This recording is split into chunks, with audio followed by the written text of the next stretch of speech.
online just to find some news articles, but then you just get bombarded after news regarding one simple topic, hacking. It makes you wonder, why does hacking happen? Who are these hackers? Is it a group of people, or is it one specific individual?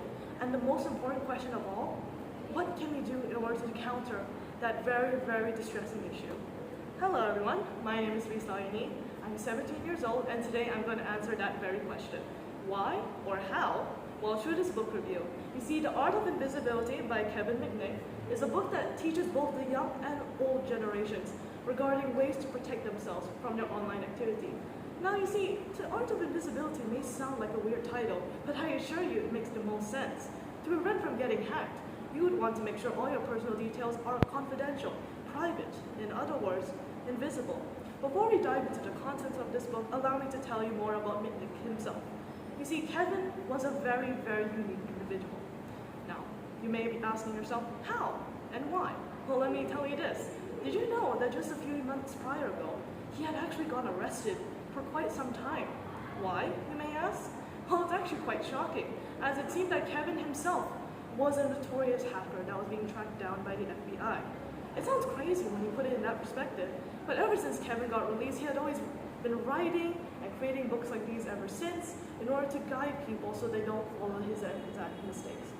Now, the book itself is a bit of a little mystery, you see. It's about 300 pages, but I assure you that each word and sentence is more gripping and engaging than the last.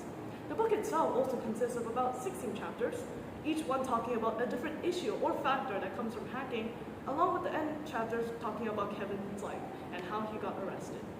You think it sounds simple, doesn't it? But let me tell you this. In the first chapter, Kevin talks about one simple thing, passwords. You would think passwords would have such a simple answer. Just do a hard password, or just key smash until you find something you're satisfied with. But that's not the case, Kevin says. Kevin suggested that for social security questions, you should put in one simple thing, a lie, or a vague answer. If you confuse the hackers long enough, they just might leave you alone.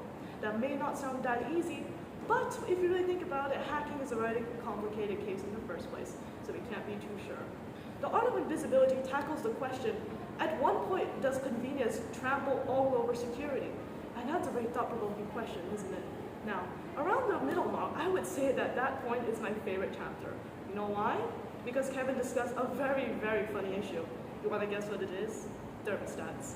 You would never expect thermostats to be the reason that you would get hacked, right? Well, apparently it's much more interesting than that. You would think with all the technological advancements, ever since the first creation of the telephone, we'd have found ways around this, but seems not. If anything, it looks like we've made hackers more and more easy and prone to hacking in the first place. What did thermostats have to do in the first place, you may ask? Well, it's actually quite simple. These days, a lot of thermostats or a lot of electronic devices are connected to a phone app. You see where I'm going with this, right? So with a thermostat, you can kind of see how people could use that to their advantage. One real-life instance is where an ex-husband decided to torment his ex-wife. How? By raising and lowering her thermostat whenever she was out of the house because he had the password to her app. It sounds crazy, but if you think about it, that might make sense. If you really think about it, right? Because if you raise up the temperature so much, you essentially have to force the victim to pay their electricity bill, which can go up to hundreds or thousands. It sounds scary when you put it into that perspective. It really makes you wonder what else is hiding amongst our devices. What else can we do in order to protect ourselves? Well, it's a bit of a complicated issue, you see. Kevin says so himself on numerous occasions. There is no cracked or secured way in order to protect yourself on the internet. But he can assure you this. If you're a little more cautious about your surroundings, then you can do just that. You can protect yourself. You can be invisible. That's the nature of this book. Now, you may be asking yourself, considering what I said earlier, what do you mean the last chapters talk about Kevin's arrest? Well, it's a bit of an autobiography, I would say. You see, Kevin was arrested, as I stated at the beginning, and the later chapters describe just that. How he got arrested, what he did, and how he tried to hide himself before getting inevitably caught. But I will keep that a secret. Why? Well, I guess through the nature of this book, Invisibility, I just want to make sure that you're engaged enough in order to purchase this book by yourself and see what lies within the contents of Kevin's arrest. I sincerely hope that you have learned something from this book review, as I personally believe this book has changed my life. I was always a private person, but now I can be even more secure thanks to Kevin's book. I hope that you have learned something valuable and meaningful from this book review.